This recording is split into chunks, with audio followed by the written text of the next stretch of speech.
Protest करोगे, आपके पिछवाड़े तोड़ देगी गवर्नमेंट।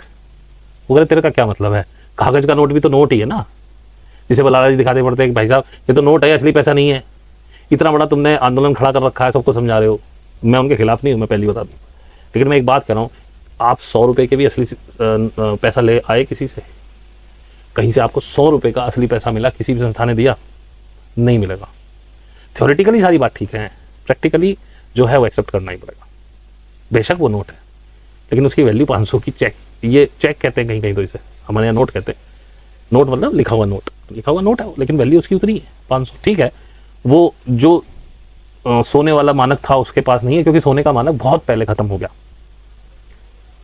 ये अब किसी भी देश की सरकार में सोने का मानक नहीं चलता है। लेकिन मैं फिर भी कह रहा हूँ, जिनके पास 2 पैसे हैं, सोना खरीदिए, मेटल, गोल्ड, क्योंकि क्रिप्टो आए, ई रुपया आए, कुछ भी आए, गोल्ड की वैल्यू गोल्ड की रहेगी, क्योंकि ये भी पता है कि ये भी जाने ही वाला है। उसके बाद जो होगा वो भी देखा जाएगा। ना मुझे कोई डर है, ना मुझे कोई सोच है, जो होगा उस समय देखेंगे। मैं तो बल्कि अपने उसमें कह रहा था ग्रुप में, मैंने कहा भाई मुस्लिम का कन्वर्जन हुआ जब मुस्लिम इन्वेडर्स यहाँ आए, जब उन्होंने यहाँ शासन किया।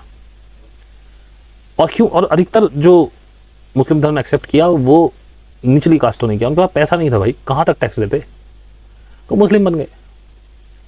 और मैंने तो उनसे कहा कि आज अगर कोई क्रिश्चियन डोमिनेट करने लगे यहाँ, या कोई भाई धर्म का करने लगे, या XYZ कोई भी धर्म, सिख हो, कोई भी हो, मैं सबसे पहले कन्वर्ट मार दूंगा। मेरे लिए तो कोई अब धर्म रह नहीं गया, मुझे क्या फर्क पड़ता है, जब मेरे नाम पे मुस्लिम का टैग लगा दो, तो हिंदू का लगा दो, क्रिश्चियन का लगा दो, सिख का लगा दो, पारसी का लगा दो, यहूदी का लगा दो। मुझे जब मुझे मंदिर नहीं जाना, जब नहीं जाना, मैं तो भैया तुम्हारा कर लेता हूँ। हालांकि अब ऐसी समस्या आनी मुश्किल है, मुझे नहीं लगता कि इस तरह के वो जो पुराना खेल था वो हो पाएगा।